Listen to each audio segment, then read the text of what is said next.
Vandag deel ons 'n stukkie tragiese nuus oor Paulus se uitreik in die heidenlande. Johannes gooi tou op. Ons lees Johannes 13 vers 13 tot 43.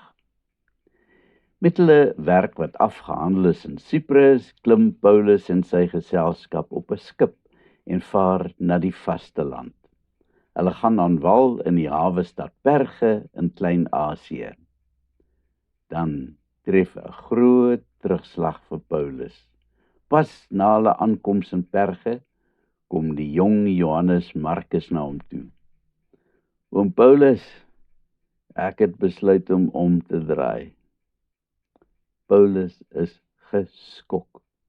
Hy het gedink dat hierdie sending uitreik vir die jong man van onskatbare waarde sou wees. Dink maar net hoe baie hy kon leer uit so 'n ondervinding. En nou wil hy omdraai. Dit nadat hulle maar pas begin het. Waarom, Johannes? Wat's fout? Hierdie soort sendingwerk is maar nie vir my nie. Ek hou nie van hierdie soort rowwe lewe nie. Inderdaad is dit 'n rowwe lewe, want hulle kan nie bekostig om elke aand in 'n herberg te slaap nie. Die harde grond, onweer, swaar kry is elke dag deel van hulle lewe. En die ergste lê nog voor. Paulus probeer nog om vir Johannes Markus om te praat, om 'n bietjie vas te byt, maar die kerel het klaar sy besluit geneem. Terwyl daar nou 'n skip is wat teruggaan na Antiochië, gaan hy daarop klim en huis toe gaan. Paulus is bitter ongelukkig, want dit voel vir hom asof Johannes Markus hulle in die steek laat. Later sou hierdie insident nog lelike reperkusies hê en veroorsaak dat Paulus en sy goeie vriend Barnabas se paadjie skei. Wanneer jy op 'n sending uittrek wil gaan, moet jy die koste baie goed bereken. En as jy nie 100% seker is dat jy dit gaan maak nie, moet jy liewer by die huis bly. So uittrek klink dikwels baie romanties en 'n reuse avontuur, maar die harde werklikheid is dat dit dikwels bitter moeilik is. Toe ons destyds na Mosambiek is, moes ek ook voor die tyd mooi besin of ek werklik kan sien vir die swaar kry. Ons moes op die grond slaap en met my rug en heupe wat nie altyd wil saamwerk nie, sou dit nogal 'n nagmerrie wees. Boonop was daar die vliee, muskiete, versengende hitte, sand, stof, insekte, primitiewe geriewe, gebrek aan skoon water en nog baie meer. Sien ek kans daarvoor? Die finale antwoord het gekom toe my selgroep my finansiëel borg om te gaan. Ek het vasgebyt en bitter swaar gekry, veral toe my voete boonop opswel soos ballonne van die lang ry en ek baie pyn moes verduur. Dit was nog baie erger as wat hulle dit vooraf vir my beskryf het.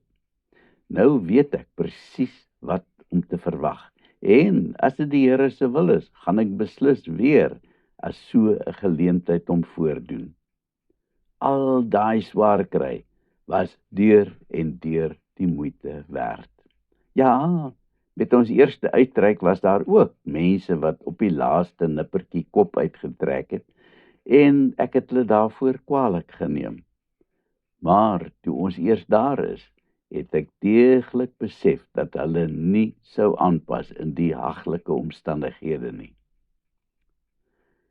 Terug by Paulus. Van Perge af val Paulus en Barnabas in die pad. Hulle stap in 'n noordelike rigting na die stad Antiochië in Pisidië, een van die streke in die Romeinse provinsie Galasië. By die eerste Sabbat gaan hulle reguit na die sinagoge en hulle word met oop arms ontvang. Soos die gewoonte is, word daar eers gelees uit die wet, daarna word Paulus en Barnabas gevra of hulle dalk 'n woordjie van bemoediging vir die mense hier in die verre vreemde het. Paulus gryp hierdie uitnodiging met albei hande aan.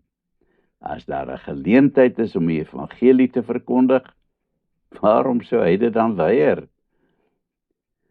Israeliete en Godvreesendes, luister, begin Paulus baie plegtig. En jy kan 'n speld hoor val, want hierdie man praat met groot gesag. En dan begin Paulus 'n lang betoog wat die mense hulle ore laat spits. So terloops, Godvreesendes is mense uit ander volke wat die Joodse geloof aangeneem het. Wanneer Paulus sy toespraak hou, praat hy dus nie slegs met Jode nie, maar ook met mense uit 'n totaal ander agtergrond. Hy begin om 'n oorsig te gee van die geskiedenis van Israel, want dit is baie belangrik om te weet waar alles ontstaan het. Sy geskiedenisoorsig eindig by Johannes die Doper. Dan vertel hy van Jesus, van sy sterwe en sy opstanding. Hy neem skrifbewyse uit die Ou Testament om te verduidelik waaroor dit gaan. En die goeie nuus is dat God se beloftes nou waar geword het.